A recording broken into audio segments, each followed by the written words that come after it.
बिस्मिल्लाहिर्रहमानिर्रहीम। अस्सलाम वालेकुम वरहमतुल्लाहि वबरकातुहू। नहमदुहु व नुसल्ली अला रसूलिहिल करीम। जैसे कि मैं पहले अर्ज़ कर चुकी हूँ इब्तदाइया में कि हमने एक टॉपिक चूज़ किया है सिबगतुल्लाह, उसके तहत ये उसका दूसरा एपिसोड है, अल्लाह का रंग।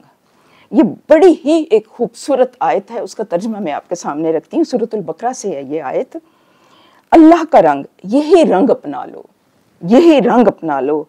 अल्लाह के रंग से ज्यादा हुसीन रंग और किसका होगा, और हम सब तेरे अल्लाह ही के बंदे हैं। अब ये देखें कि इसके बारे में बहुत कुछ कहा जा सकता है। बाज़ ऐसे मामलात होते हैं, बाज़ ऐसे टॉपिक होते हैं कि उनको बयान करने के लिए आपको मुनासिब अल्फाज नहीं मिलते कि अल्लाह का रंग क्या है, उसको कैसे अपनाना है, कैसे अल्लाह ताला की शफ़क़त हमने हासिल करनी है, किस तरह से उसकी मोहब्बत हासिल करनी है।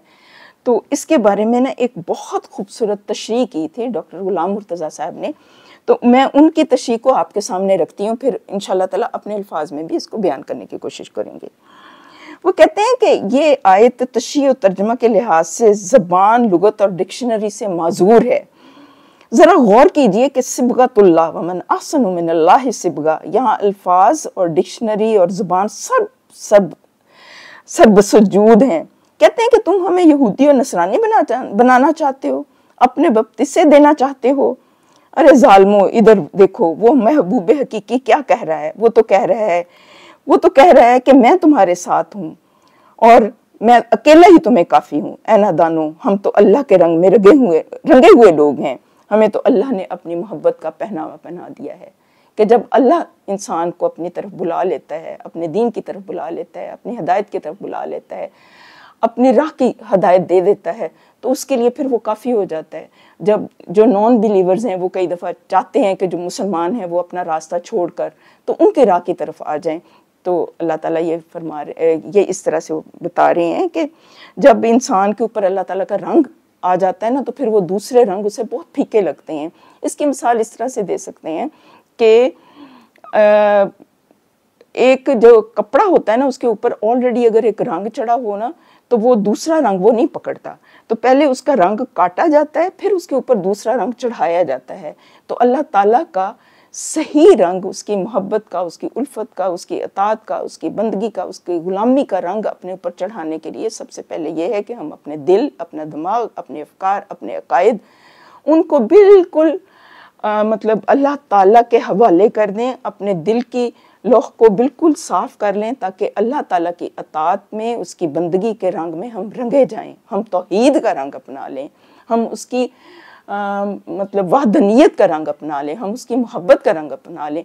और जब अल्लाह ताला की मोहब्बत इंसान के दिल के अंदर, उसके दिमाग के अंदर, उसके अकायद के अंदर आ जाती है, तो फिर मोहब्बत फातिह आलम, तो वो जो है इंसान की मंजिलें आसान हो जाती हैं। मोहब्बत से रास्ते आसान हो जाया करते हैं। अदरवाइज़ अगर इंसान के अंदर ये वाली खूबी ना हो तो उसको जो इबादत है वो भी उसको एक बोझ लगती है, जो दूसरे फ़राइज़ हैं वो भी उसे बोझ लगते हैं और वो बोझ समझ के करता है। लेकिन अगर अल्लाह ताला ये तौफीक दे और अपनी मोहब्बत इंसान को अता कर दे, तो फिर वो रास्ता, वो मंजिल बहुत आसान हो जाती है। तो ये फिर इंसान सोचता है कि अल्लाह ताला की मोहब्बत कैसे हासिल हो। ये भी तो एक नुक्ता है ना कि ये मोहब्बत कैसे हासिल हो, क्योंकि ये हर के बस की बात नहीं होती, और ये कुछ ऐसे मामलात होते हैं कि इंसान उसमें बेबस भी होता है।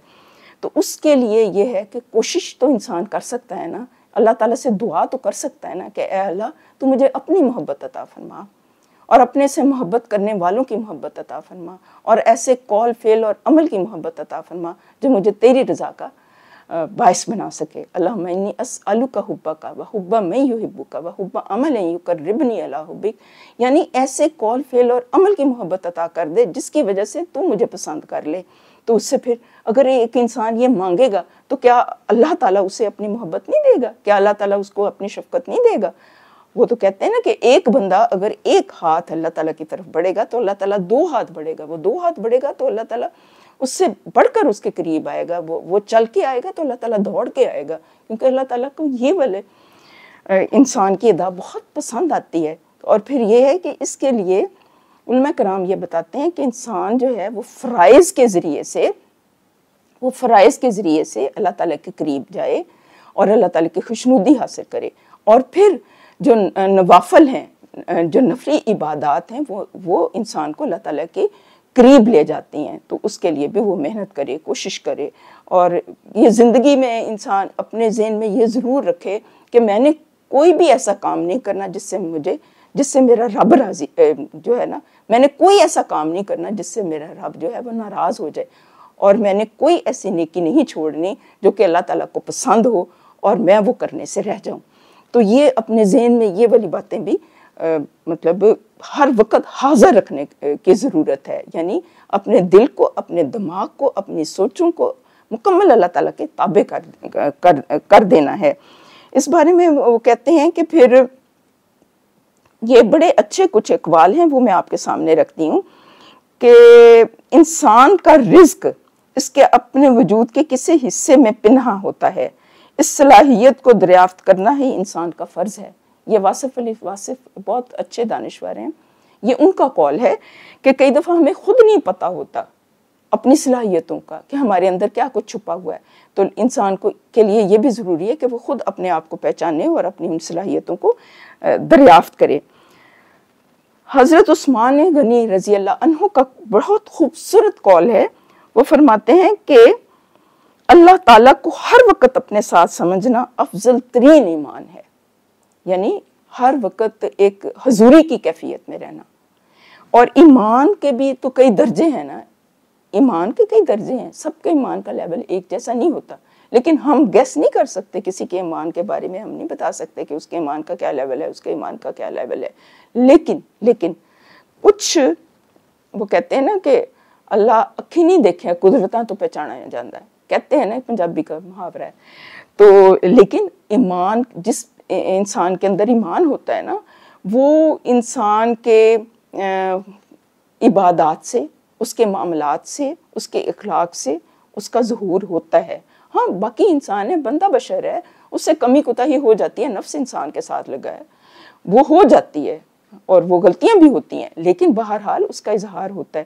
اور اگر ایمان ہو اور اس سے عمل صالحہ کا جو برگ و بار نہ نکل رہے ہوں، تو اس کا مطلب یہ ہے کہ ایمان میں کہیں ضعف موجود ہے۔